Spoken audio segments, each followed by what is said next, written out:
Hi. Hi. మనం ఈరోజు ఒక ముఖ్యమైన విషయం చర్చించుకుందాం అనే దానికంటే ఆ ముఖ్యమైన నా ప్రశ్నకి సమాధానం చెప్పు. మనం ఇప్పుడు ఆధ్యాత్మికతలో ఆత్మతోనే మనం ఉండాలి. ఆత్మ దర్శనమే అది కదా చివరి టార్గెట్ కదా. సో మరి ఈ బాడీకి మనం ఏమైనా కేర్ తీసుకోవాలా? అంటే ఎక్సర్సైజ్ అని, ప్రాణాయామాలని, రకరకాల విధానాలు ఉన్నాయి కదా ఇవన్నీ కూడా. సో ఇవన్నీ చెయ్యాలా, చెయ్యొద్దా?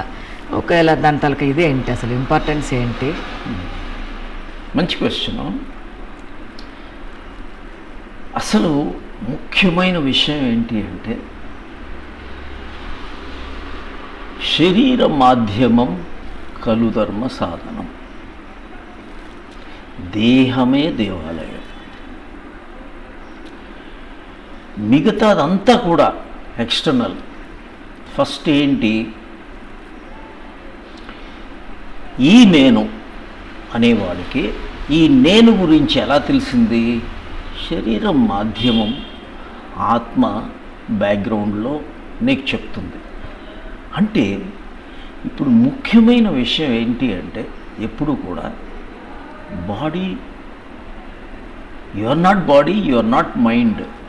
కానీ ఈ శరీరం ద్వారానే మనం అన్నీ అనుభవిస్తాం. శరీరం బాగలేదనుకో, సాధన ఎక్కడ చేస్తాం? శరీరం బాగలేదు, మనసు బాగలేదు, ఆత్మపరంగా ఎక్కడికి వెళ్తాం? వెళ్ళలేవు. సో దట్ ఈజ్ వై వాళ్ళు 8 స్టేజ్ ప్రాసెస్ పెట్టారు. యమనియమాలు, ఆసనాలు, శారీరకంగా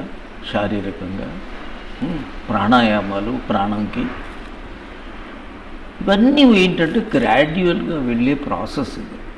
కాబట్టి నా ఉద్దేశం, శరీరానికి కూడా ఎక్సర్సైజ్ అవ్వచ్చు, జిమ్ అవ్వచ్చు, వాకింగ్ అవ్వచ్చు, ఆసనాలు అవ్వచ్చు, దాన్ని కరెక్ట్గా పెట్టుకోవాలి.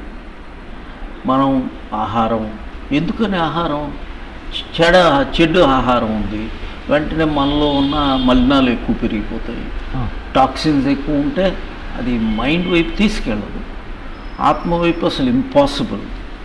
సో అందు గురించి శరీరం అనేది చాలా చాలా ఇంపార్టెంట్. దేహమే దేవాలయం, నీలో ఉన్న ప్రాణమే దైవం, ప్రాణమే దేవుడు. ప్రాణం ఎక్కడుంది?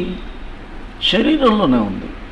ఈశ్వరుడు అంటే మన ప్రాణమే. ప్రాణి బ్రహ్మ, బ్రాహ్మణ, ప్రాణమే మన గురువు. కాబట్టి ఎప్పుడు కూడా అన్నిటికన్నా మోస్ట్ ఇంపార్టెంట్ ఇస్ ప్రాణం. కాబట్టి శరీరానికి కూడా ఎక్సర్సైజ్ చేయాలి, వాకింగ్ చేయాలి, సంరక్షణ చేయాలి. రోజు ఇది ఏది కాదని తెలిసినా సరే, ఇవన్నీ అబద్ధమే, మాయలో భాగమే. మాయ కూడా అనుభవించేది ఎక్కడి నుంచి? ఈ శరీరం నుంచి.